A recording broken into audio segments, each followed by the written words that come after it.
What's going on, mathletes? Alan here for another installment of Trig. This time we're going to be talking about our trig functions, but only dealing with acute angles. So again, this is the beginning of a new chapter here. So hopefully you felt good about chapter one. This is going to be, again, one of the most important chapters to build off of what we just introduced and reviewed in chapter one. So without further ado, let's get to it. Now, before I actually get into some of the new materials, I wanted to make sure that we knew all of the keys, definitions to actually deriving sine, cosine, tangent, and their what we called reciprocal functions, cosecant, secant, and cotangent, respectively. So remember, sine of this angle to get to this point here, we'll call it P, would be x comma y. Going right some amount of x because it's the positive x direction, and then up some positive y. And remember, if we went around with this same length here, we would then have a radius of a circle. So we've talked about this a couple different ways. Our so, ka, toa, to help us memorize each one of those big three, sine, cosine, and tangent, and what their ratios are. And if we were to label these things, remember the opposite from our angle we're talking about would be this one. The hypotenuse is always opposite the 90 degree. And therefore, the only other side that we have remaining is this, and therefore has to be the adjacent side. So when we're dealing with sine, we're dealing with the opposite over the hypotenuse. That's the ratio we get out, which would give us our y over r. Cosine is therefore x over r, and tangent is y over x. So if we know those big three, then obviously we can do the reciprocal of all of those to get the others. We just have to know which ones pair up with what. Cotangent is obviously the easiest, x over y, hand in hand with tangent, cotangent. But the other two, secant and cosecant, again, be careful not messing up or mixing up the c's and the s's. So I just read both of them from right to left. That one doesn't do me any good because it looks the exact same from left to right as it does right to left. But this one kind of resembles the COS because now it's CES. And so that's how I remember its cosine. And so that would be the R over the X. And cosecant, therefore, would be the reciprocal function of sine, and that would be R over Y. Okay? So just wanted to quickly review those. You have to memorize these, and the sooner you do that, the easier things will be as we start adding more and more pieces. Here it is for you in a nice, clear form. That way you can kind of have this in your notes. But again, our SOHCAHTOA will help us to get our big three ratios for sine, cosine, and tangent. So we got our opposite over hypotenuse, adjacent over hypotenuse, and opposite over adjacent for sine, cosine, and tangent of some angle they're calling A. Okay? All right, so how are we going to use this a little bit differently in this new section here? Well, if I have this triangle ABC, and notice opposite the A angle is side length A, and opposite the B angle is side length B, and always opposite the right angle C is what that's called. A and B can be interchangeable, but C is typically always the right angle, is lowercase c. So notice our lowercase letters are for lengths of sides, and our uppercase are for angles. All right? So what I'm going to ask you to do in this particular problem is find the sine, tangent, and secant. And you might be wondering, why not the big three? Why not sine, cosine, tangent? There is a reason, but just hang on for a second. So of angle A, so we're looking at this angle first. So I want you to find the sine of angle A, the tangent of angle A, and then the secant of angle A. All right, so remember sine is the what over the what? Well, in this case, you don't want to use the y over the r. because this is not on our XY axes centered at the origin. So in this case, you do want to actually use the opposite over hypotenuse. So from A, we will go opposite, which would be little a, over the hypotenuse, which would be little c. For tangent of that same angle, remember tangent is TOA. Opposite, which is again little a, over the adjacent this time, which would be little b. So they're not giving us those values, but we are finding trig functions desired, sine, tangent, and secant in this case, of that particular angle A. And we're getting out their ratios. Lastly, the secant of A, which remember is cosine's reciprocal. And so cosine of angle A would be the adjacent over hypotenuse, which would be B over C. So the secant would be C over B.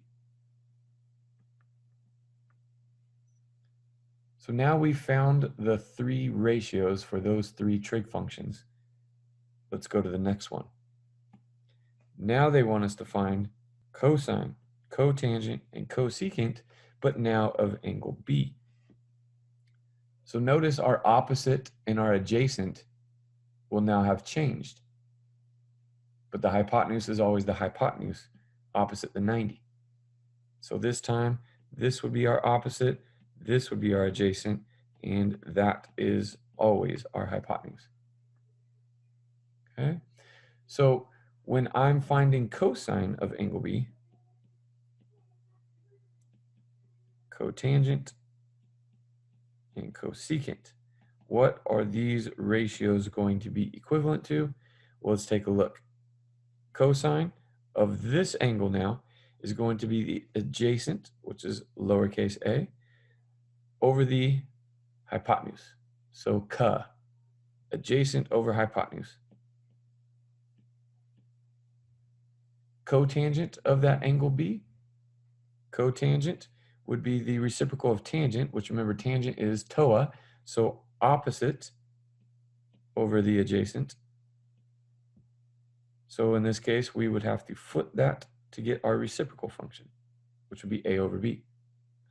And then cosecant, which remember is the reciprocal function of sine, so that would be opposite over hypotenuse, which would be lowercase b over lowercase c. So doing the reciprocal of that would be c over b. And you may be wondering, why? Why did we just do all of that? Well, there is a reason. And hopefully you recognize each and every one of those ratios that we got out. For the sine of angle A, we got A over C. Well, we also got A over C for the, what is it called? Cosine of the other angle. And then I asked you next to find the tangent of angle A, and it was A over B. And then you found the what that gave you A over B? Cotangent of that other angle. And then lastly, we found the secant of angle A, which was C over B, and another one that was equal to C over B, that same ratio, was what trig function? Cosecant of that angle B. So hopefully you recognize that pattern and why I had you do this little problem set here. Because if you recognize the ratios that were the same, it was sine and cosine. But notice the angles also had to be different. And how are those angles related? Because obviously you can hear that this is sine and this is cosine. So what does that co mean? What does that co represent in cosine? It represents the complement of sine. Because since we know that angle C is 90 degrees, and remember we know the sum of all three of our angles of our triangle are equal to 180, well, if we know that this angle right here is 90 degrees, then we can subtract that over and say that the two remaining angles, angles A and B, their measurements have to equal 90. And if you remember, two angles whose sum was equal to 90 degrees were actually called complementary angles. Hence the name chosen for each and every one of these pairs. They all have it. One of them, we said, was sine, the other cosine, tangent, cotangent, secant, cosecant, which right then and there tells us that they each one of those pairings have a relationship. And what is that relationship? They are complements of one another. So if we were to take the other angle, that is the complement, then we know if we are taking the sine of angle A and the cosine, the complement of the other angle, then their ratios will always be the same. Okay? So even if you learn some trig or some geometry, you probably were never told why we named those things what we did and what their relationship is. But now you know. So in any right triangle, and again, it has to be a right triangle to form that whole complement of the other two angles, then we know that both sine and cosine of the other angle, which instead of calling it B, they're calling it 90 minus A, they have to be equivalent. And again, it goes either direction. It's not just sine of A equals cosine of the complement, 90 minus A. You can also do cosine of A, but then it would be sine of the 90 minus A. Okay? And of course, secant and cosecant, tangent and cotangent. It's very aptly named because it's very simple to see that, hey, they're just complements of each other. So why not just throw co, which is part of the word complement, right in front of the trig function that it is the complement of. Okay, so wanted to do that quick little proof before I just gave you these because I feel like it makes this make a whole lot more sense than if I just gave them to you. So another thing that we're going to have to be talking and utilizing quite frequently in this class, one of the most important things in all of chapter 2, in arguably the class, is we're going to review some of these special right triangles, such as the 30-60-90 and the 45-45-90. Okay, and I'm going to derive these for you guys so that you hopefully it will stick a little bit better and help you to memorize them. So the first thing I'm going to start with is what is called an equilateral triangle, meaning that the sides, which is what lateral means, are all equal. So if all of these lengths are the same, then that means their angles would also have to be the same. And since we know the sum of a triangle is 180, what does each one of those three things have to be? Well, 180 divided by 3 is 60 degrees. So let's pick a number just so that this is a little bit easier to understand and not as abstract. Let's say that these are all a length of 2, just to make it simple. And you might be thinking, well, wouldn't 1 be simpler? Yes, there's a reason why, but you'll see in a minute. Okay? Because remember, the very first thing we said is that we're going to be talking about special right triangles. And if I have an equilateral triangle, I don't have a right triangle yet. So I'm going to pick one of my vertices. I'll just pick the one up top. And I will take this point and I will drop what is called a perpendicular straight down so that I've just formed 2 right angles. I'll only write one of them in. And by doing that, not only have I cut my side, because all of these are the same length, into 2 equal parts, which would each be a length of 1. Now you can see why I chose 2 originally, but I've also bisected my angle. So up here, this would be 30 and this would be 30. So what I'm going to do is just extract that out so that you can see now I do have my right triangle, but I'm missing one of my side lengths. So how would I be able to find that if I know 2 out of the 3? Hopefully you all said the Pythagorean theorem. So I would take one of my legs squared plus the other one, which is the unknown piece. Let's call it y, and set it equal always to the hypotenuse squared. Remember, it's not always the one that you're trying to find squared. So 1 squared is 1, y squared is y squared, and 2 squared is 4.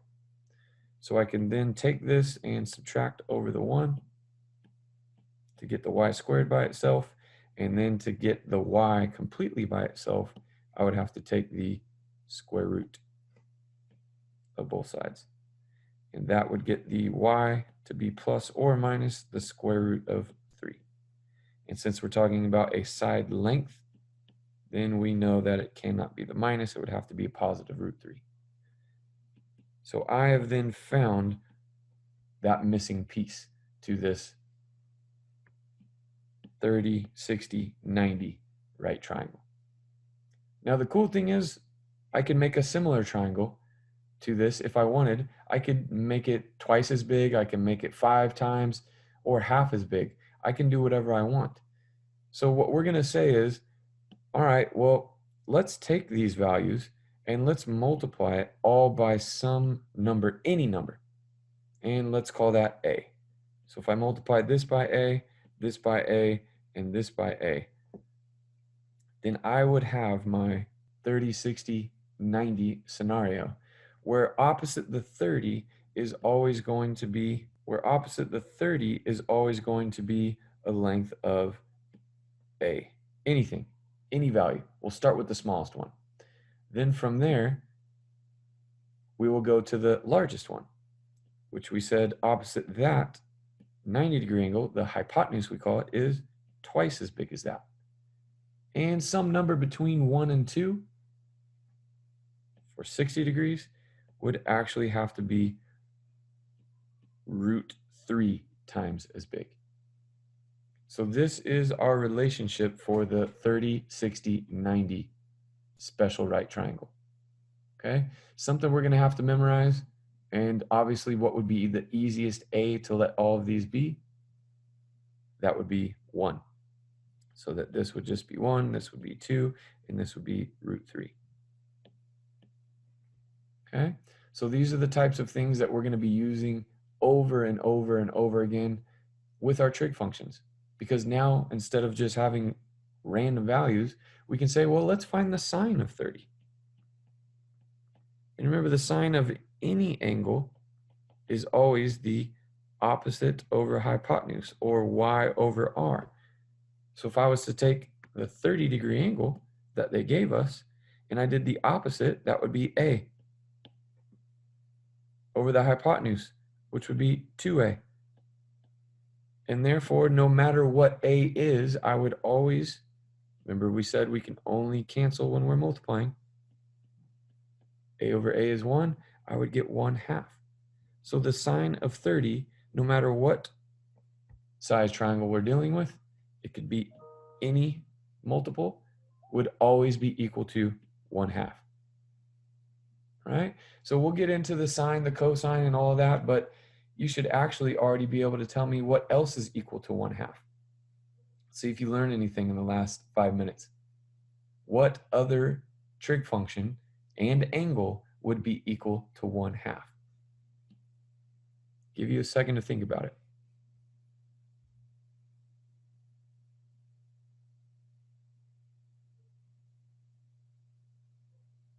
All right, maybe that was 10 seconds.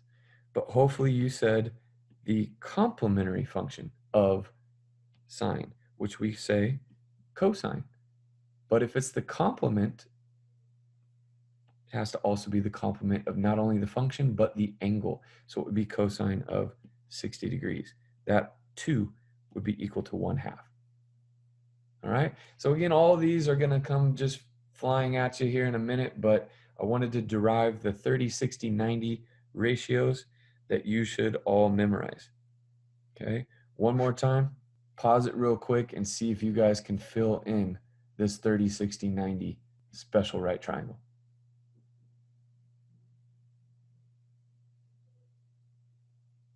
All right, hopefully you tried that on your own.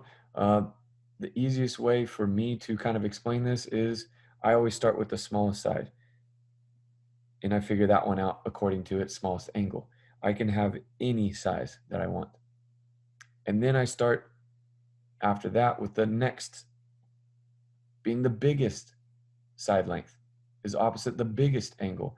And I know that's going to be twice as big. And then the 60 has to be somewhere in between that 1a and 2a. So it's going to be root 3 times as big. And again, if you want to just memorize without the a's and put in ones for them all, it would be 1, 2, and root 3. And so it's as easy as 1, 2, root 3. All right. Hopefully that helps you to memorize it, because now we're going to take a look at the 45, 45, 90. All right, which is a little bit easier to derive because we don't need as much. We already have a 90-degree angle and two 45-degree angles. And if I was to create a 45-degree angle and turn it and flip it around, it would not matter if I was to take that thing and actually rotate it. If I rotate it there, any way like this, you should be able to see that that 45-degree angle that I created will still have this as a side length, right? And with that side length, it will be any length we have. But if this is also 45, then this too would have to be that. And again, if these two are 45, that adds up to 90. We know the whole sum of this would have to be 90 as well. So that would have to be a 90-degree or right triangle. So what is this length? If this is any length and this is any length, how can we find this one? Well, if we know 2 out of our 3 sides of a right triangle, remember we can always use our Pythagorean theorem. So all we have to do is take our leg squared plus our leg squared and set it equal to our hypotenuse squared. And because we said that this leg and this leg were each a length of a, then we can try to find this one, which is our unknown. Whether you call it x or question mark, that's all x represents, is an unknown. So if I take a and square it, I get a squared. Same thing here. But the part that we're trying to solve for, even though it looks like 3 or 2 variables, 2 a's and an x, we're trying to solve for x. And what happens when you ever add things that are alike? Well, if I have an a squared and an a squared, I know together that gives me 2 a squareds. And then therefore that would be what x squared is equal to. But remember, we're trying to solve for x, not x squared. So we have one last step, and that is to take the square root of both sides. And when I square root something squared, I get x. And remember, since these are multiplying, we can actually split it up. And the only reason I want to do that is because I do know the square root of a squared. So we actually get to pull that a, and we're going to put it in front so it doesn't appear as it's still underneath the root. And then we're going to keep the root 2 multiplied times it. And that, my friends, is what this hypotenuse we now know would have to be. And don't forget, the hypotenuse is always the longest side.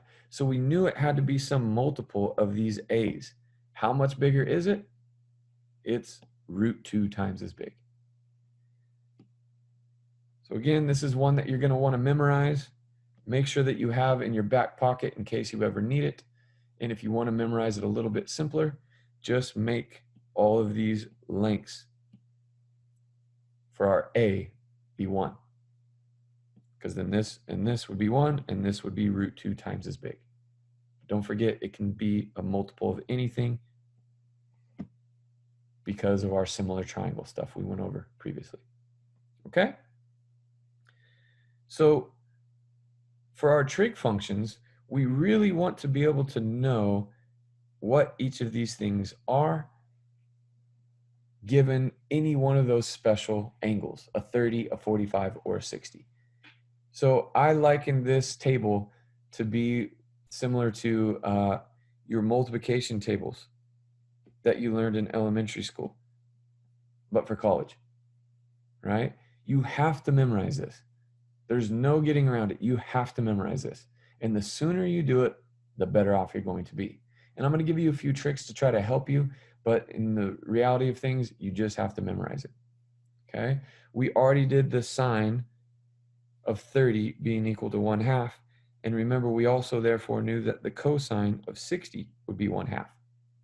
Again, because they are complementary functions, cosine, right? And again, you can look through this entire table and piece things together.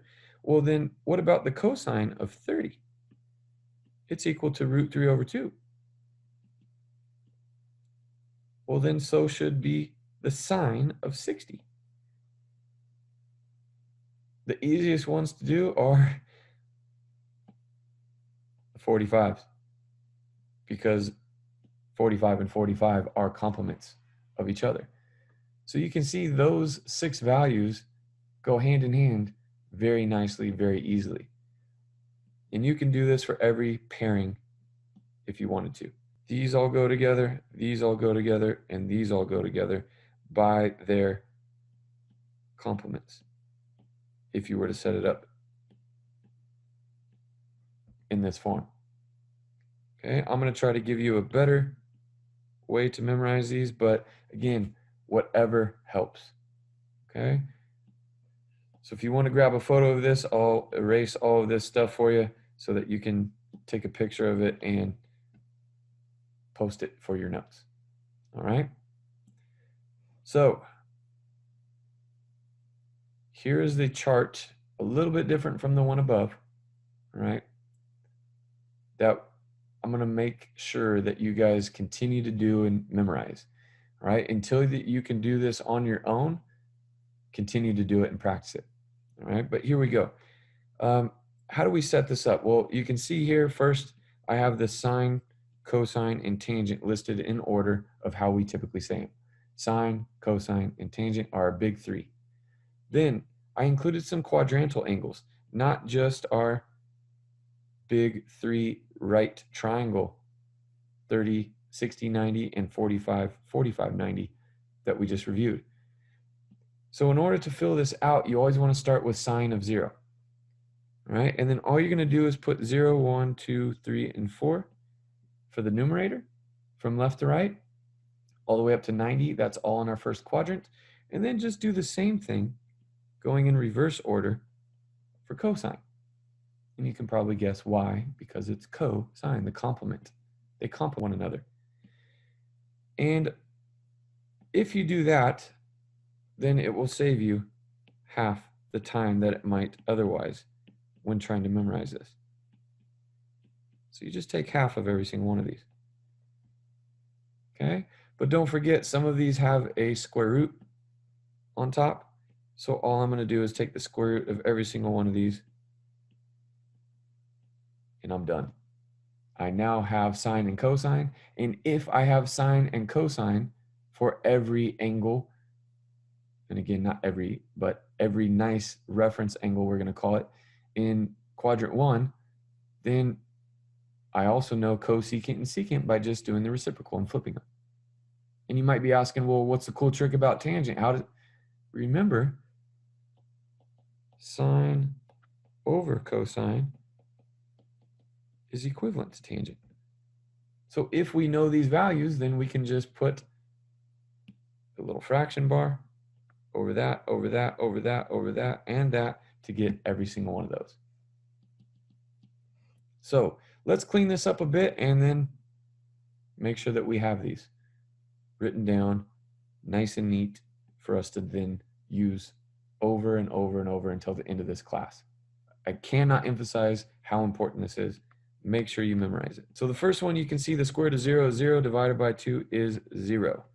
Square root of 1 is 1, so that would give us 1/2. Root 2 over 2, nothing I can do. I rhyme all the time. Square root of 3 over 2, same thing, nothing there. And then the square root of 4 is 2 over 2, which would be equal to 1. And again, if you just memorize those, then you know the complementary function of sine is cosine. So you can see that 0 and 90 would be the same thing. 60 and 30, same. 45 and 45, same. 30 and 60, same. and 0 and 90. Same values. Okay? So if I just simply take each one of those and put a division bar, then I would have 0 over 1, which is 0 for tangent. And then it gets a little ugly, because then I'm going to have to take 1/2 and divide that by root 3 over 2, which would then ask me to multiply by a fancy 1 to get rid of that denominator, which I would just do the reciprocal. 2 over 2, root 3 over 3, all that would cancel out, and we'd get, well, those would also cancel out, 1 over root 3, which we still don't like, and we would have to multiply by another fancy 1. We can multiply by 1 as many times as we want. It'll still be the same value. So then on top, I'd get root 3 over square root of 9, which is 3. So again, that takes a little bit of work. So I would like to give you another little hint or clue on what to do and find for tangent. So I always start on the ends for tangent. I start with 0, and then if I do 1 divided by 0, remember we said we can't divide by 0, that's undefined. So those are my two extremes, 0 and undefined. Then I like to go right in the middle of my two extremes at 45, because if I put that over that, since they are the same, I know anything divided by itself is 1. So all we have to really try to work hard to understand is the 30 and the 60. And the cool thing is they have the same values in their ratios. This one has a 1/2 over a root 3 over 2. This one has a root 3 over 2 over the 1/2. So they're just reciprocals of each other. And therefore, since I know that the 30 degree we just did over here with the 1/2 over the root 3 over 2 and then simplified it, I know that this is going to be root 3 and this is going to have a root 3 in it. But because this is the smaller of the two angles, I'm going to divide that by 3 for the 30. And the 60 is just root 3. Because if we did the reciprocal of that, we would then have to multiply by 1 again. And we would get 3 root 3 over 3, which just gives us the square root of 3. All right? So again, this chart is there to help you for sine and cosine. And then tangent, you just got to start with 0, end with undefined. In the middle is 1. And then the 30 and the 60 each have a root 3. But because 30 is smaller, it's going to be divided by 3 because of the 30. Hopefully that'll help you to remember it.